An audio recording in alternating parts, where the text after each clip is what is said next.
it's Jenny, your friendly family and consumer sciences agent with the University of Florida IFAS Extension in Santa Rosa County. If you're here for bee camp, I'm guessing that at least some of you love honey as much as I do. And although it's not everybody's cup of tea, honey's been adding a bit of deliciousness to people's meals for hundreds and hundreds of years. For some reason, there's been a good bit of controversy about honey over the years. For example, is it better for you than sugar? Can it help with allergies? Can it relieve your sore throat? Can it actually cause illness? Well, in this session, we're going to try to clear up some of those myths so that you'll know more about honey. By the time we're done, you'll be a honey expert. Or at least you'll know what the scientists are saying about honey now. So the way we're going to do this is we're going to play a little game. And the game only has 3 questions. If you get 2 out of 3 questions, we're going to say you know a pretty lot about honey. If you get 3 out of 3, oh my goodness, you're absolutely an expert. And if you get 0 out of 3, well, let's just say you'll know more than when I'm done than you do right now. So are you ready? Got a paper and pencil if you need it? Let's get started now with our questions. Number 1, can honey be dangerous to eat? Yes or no? So what'd you say? If you said yes, you're absolutely right. Honey can be dangerous to eat, but here's how that works. If you are 5 years old or 10 years old or 15 years old, it's probably pretty safe for you to eat honey, unless you have a specific honey allergy, and I've never actually heard of one of those. They might exist.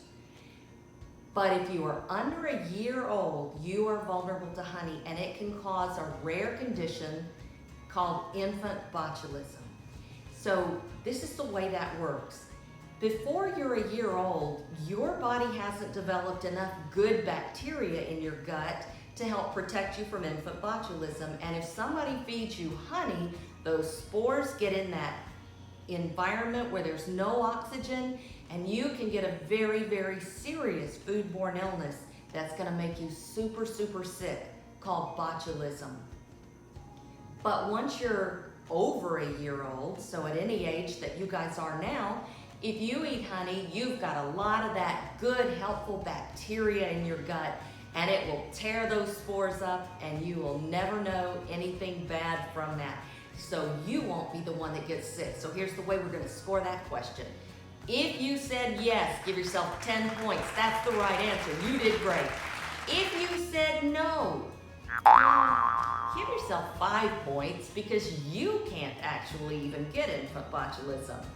And if you said maybe, that wasn't one of the choices, but we're gonna give you 0. You get 0 points for number 1. Move on, maybe you'll get more for number 2.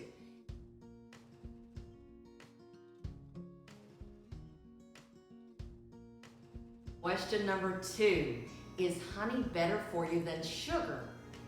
That's been a question that's been around for a while. Let's see how you answer it. I'll give you a few seconds. That's enough. Okay. If you said yes, you are incorrect. You're wrong. If you said no, of course you're right. Okay, here's how that works. Honey and sugar, or sucralose, are both made from the same 2 things, fructose and glucose. Now they're made in different percentages, and they work a little differently in your body, the way they're bonded because of the enzymes that bees use when they make honey. But eventually they are broken down exactly the same. And what they're going to do is give you a burst of energy from those simple carbohydrates, and then what you don't use, what you don't burn off being active, is eventually going to turn into fat. So both of them operate pretty much the same way. Calories are a little bit different for the 2 of them. For example, sugar has about 49 calories in 1 tablespoon, while honey has about 68 calories in 1 tablespoon. So sugar kind of wins out on that side. But especially if you're a diabetic, you need to know that honey causes a little less of a glucose spike than sugar does. So it can actually be a little more helpful for you if you're diabetic to use honey. But nutritionally, in the end, both of them are broken down the same. So if you said no, you got it. Give yourself 10 points. If you said yes, not so much. You get 0. And if you said maybe, again, if you said maybe, well, maybe will work better on the next question. For this one, you get 0. Moving on. Question number 3. Can local honey help relieve allergies? Yes or no? I'll give you a few seconds. That's enough. It's an easy question. Well, it's not an easy question, but it only takes a second to say yes or no, right? Okay, so if you said no, local honey cannot relieve allergies, you're actually right, at least according to the majority of the scientists. If you said yes, local honey can help relieve allergies, well, you agree with a lot of people out there, and there are some studies that indicate that might be true. But because the bulk of the studies show that unless you consume a huge quantity of honey, which causes problems with obesity and storing fat and so forth, it's not really going to help a lot with your allergies.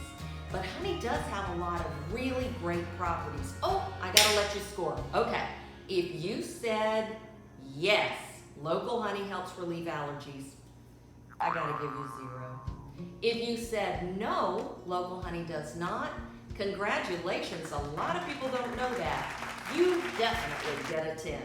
And if you said maybe, I don't know what to say, you maybes, sheesh. Anyway, here's the good thing about local honey, or honey in general. It is antibacterial, antimicrobial, antiviral, antifungal, and there's even some evidence that it can help prevent certain cancers and help with diabetes, mainly because of that lower blood spike that you get from the honey. Honey also is great at some other things. For example, we've known for years that it helps wounds heal faster when you use it on the outside of your body. A lot of people also use honey to cure hiccups. I don't know how well that works, but a lot of people like it. They use it to help stop dizziness, to help with constipation. And you know what else it's really good for?